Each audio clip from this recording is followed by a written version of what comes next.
Good morning, everyone. My name is Lori Bradner, and I'm with the Florida Aviation Network.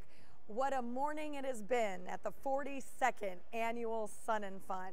We are right here at the Aerospace Center of Excellence right in the heart of Sun and Fun. We have such a beautiful day here today, and we are celebrating our United States Armed Services and Forces. It has been a great morning, and I must tell you, it just keeps getting better and better. Our guests keep getting more and more interesting.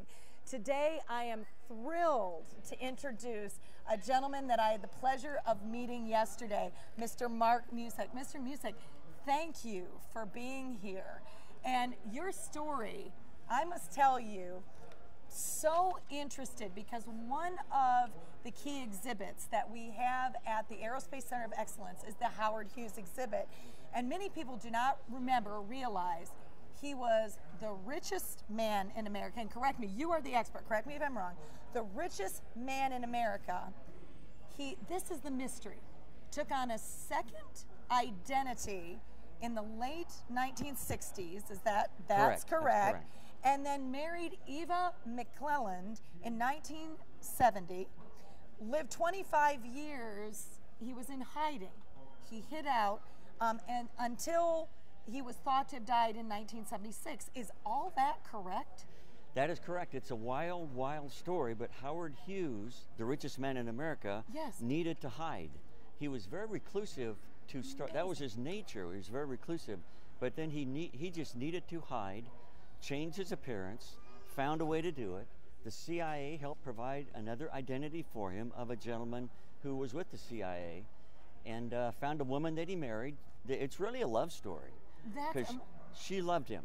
And you're here, you actually are located right here, your booth is right here in the Aerospace Center of Excellence, and you are holding, and I am honored, and thank you, yesterday in preparation, you gave me this book. It's called Boxes, The Secret Life of Howard Hughes.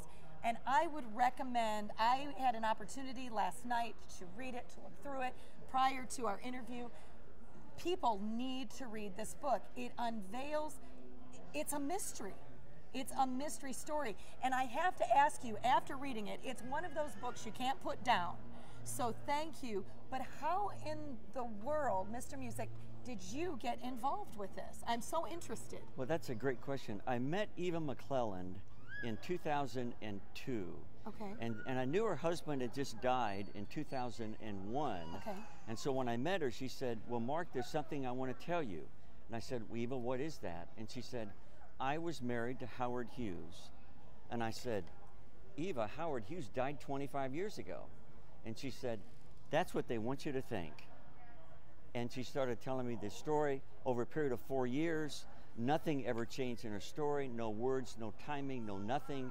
And then I went and started going back to where they lived, looking at documents, looking at pictures, looking at all those things that I thought would verify what she was telling me, because I thought she was just crazy. Ask, did you believe her? No. I was going to say, it's almost outrageous. It has nothing to do with what you think of history being. Right. And what I found out is that you have to take that portion of history that you thought you knew and just throw it away, because it just is not accurate. Now, when she met you, I must ask, and where did you meet her? I met her in Dothan, Alabama. Okay. I was working for a nonprofit, and Eva had made contact with the nonprofit saying, we have some property to leave you. And so I was in Georgia, said, I'm going to go meet her. I talked to her on the phone several times, so I'm just going to go meet her. Okay. And went and met her, and that's when she, I guess, felt comfortable enough with me. She started telling me the story. Now, I'm interested, obviously, this is part of the mystery. How on earth when did she meet Howard? How did she meet Howard? And I don't want to give the book away, so I definitely don't want to do that, but can you give us a little snippet of how she met, how that all came about?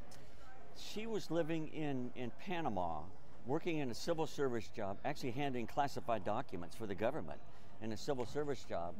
Amazing. And in November of 1969, she saw this tall, handsome man with AIDS around him in Panama. And she didn't know who he was, right, but she got acquainted with him. They visited a while. They liked each other. She resembled Elizabeth Taylor. And so they visited a while, and then in March of 1970, he took her to a jewelry store and bought her a 2-carat diamond ring. And they're engaged. They're engaged. And shortly after that, he says, I need you to sign everything for me. And he gave her the name, the identity that he was using to sign. And then after she practiced that, and then he said, you're signing everything from here on out. Then they were married in May of 1970. She did not know who he was at that point, but she knew there was a lot of strangeness. She knew there's great mystery with this man. Okay, so now I'm just interested, and this is part of the mystery. And obviously, Howard Hughes, not only when we talk about him, many people think about him from an entertainment perspective, and obviously everything that he has lent to the entertainment industry. Obviously here for Sun and Fun, we know about his involvement and how much he loved aviation. It was truly a passion. But I have a question for you. When she met him, so you're saying to me, she thought he was this other person. She did not know at the time that he was Howard Hughes. That's correct. He used the name Nick Nicoli. Nick Nicoli. And he had the identification of a gentleman named Werner Nicely. Okay. And so she said he loved confusion. Everything about him, he loved confusion. And so he threw confusion into everything he did. In fact, we found, as a result of this book, we found about 4 different identities that he'd used throughout his life. Really? He was just trading and trading and trading identities. When did she find out? How did she find out, and when did she find out that he was the Howard Hughes? She, after about 3 years, she said she knew it. She knew it. But then in 1970... It's that woman's intuition. You got to watch it all the time. Right. And she said she knew it. And then in 1975 is when he actually said, I'm Howard Hughes. And after that, she asked him about flying the Hercules, about flying around the world in 1938, about the Senate hearings in 1947, all those things. And he would answer all about his background and his childhood and all of those things. He became very, very open with her after that. Now, I must ask you, I'm going to deviate a little bit from our briefing in the script. Mark, can you tell us a little bit, you told us how you got involved with this story. Can you tell us a little bit about your background? My background, I'm a retired military, I'm a retired Major General. Thank you. And spent...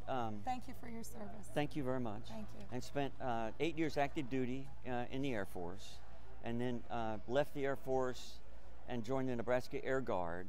Was in the Nebraska Air Guard then part-time, and became the commander for Nebraska Air Guard, and then the Assistant Adjutant General for Air National Guard in Nebraska, and then took a position at Strategic Command that was a 2-star position that ended my career there after about 3.5 years at STRATCOM. Amazing.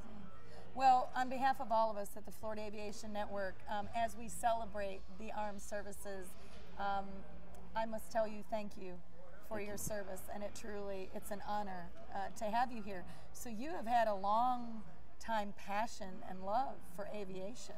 Yes, yes, and I think that military background actually helped Eva get comfortable with me. In what way? That's interesting. And again, we're deviating from the script, but I'm interested. Why would you say that? What helped? Nick was being served at the VA in Montgomery, Alabama, and he came back, and they were just living in trailers in the woods. They're just living in trailers in the woods, and he couldn't get up to the trailer, and so she asked me if I could assist in getting a ramp built. And so I called as General Musick, I called the director of the VA in Montgomery, Alabama, and the ramp got built. Whether I had any impact on it, I don't know. But the ramp got built, and I think she became very comfortable with me at that point, because she saw me as providing assistance to her. You helped her. Right. You helped her. Now, let me ask you a question. Why? It seems that she hadn't told anyone, Mark, about this connection. That was a secret she kept hidden deep in her heart. Obviously something very special to her. Why did she decide, and tell me a little bit, why did she keep that secret? And what helped her, what led her to divulge the secret to you? Well, she loved him very, very much. and she wanted to make sure that there was no harm done to him, and she wanted to protect him because she did love him and he loved her. Like I said, this is really a love story, is what it is. Yeah. And when she came to the end, she said, I was going to take care of him to the end, and because he needed that. His health was failing, and he needed that. And as he passed away, then I think she felt like, I've got to tell somebody, because I asked her, why did you want this story out? And she said, because at the funeral, at the death of the stand-in in 1976, the long-haired, long-fingernailed, drug-addicted stand-in, at his death, that was so disgusting, because Howard Hughes was such a wonderful man, and that was so disgusting. And she said, the public needs to know what the truth is here. It's amazing. Now, when you were doing your research, I know in the briefing you talked about, because we do have, and anyone that's here today at Sun and Fun can come to the Aerospace Center for Excellence.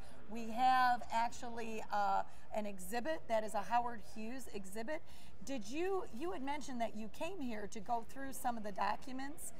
Can you talk to me a little bit about that, Mark, just briefly?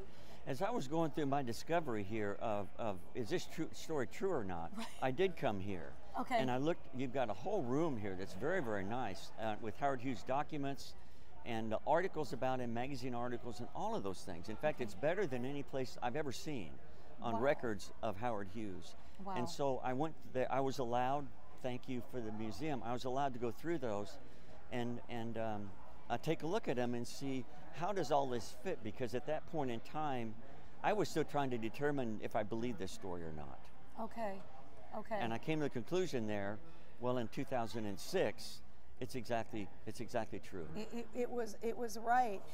Now I do have to ask you, because this is interesting to me, really for the last 25 years, where were they? I mean, you said they were out in the woods in trailers, and as a general you helped build ramps. They were really reclusive. They hid away.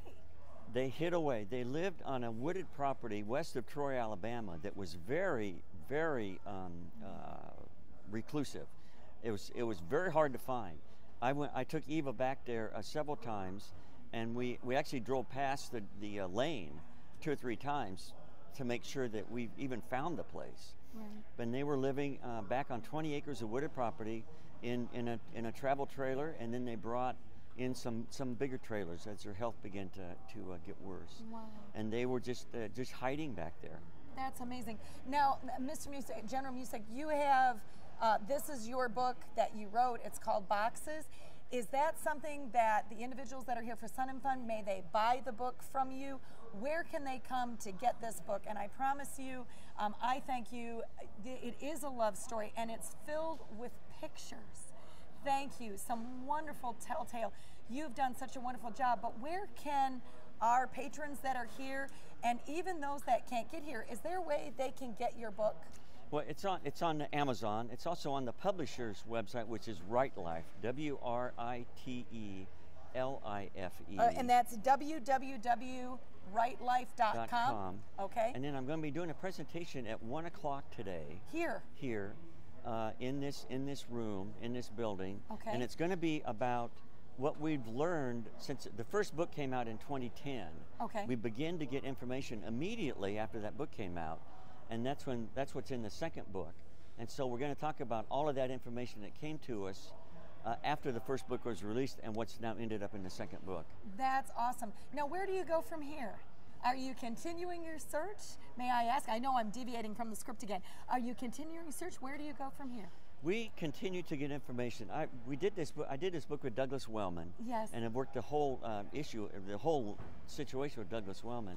And we get inputs both to Douglas Wellman and myself probably every 6 to 8 weeks. Really? Something new comes in to us. Even now? That we didn't know before, even now. And it just continues to grow and provide more, assuming we believe it, it provides more information that we didn't know before. Well, I tell you what, I am so honored to have met you yesterday. I cannot thank you enough for the book. I'm honored that you are willing to autograph it for me. Please, everyone that is here, and for all of our Florida Aviation Network fans, please come see General Musick. He does have, you've got a booth right here, and your beautiful wife is with you.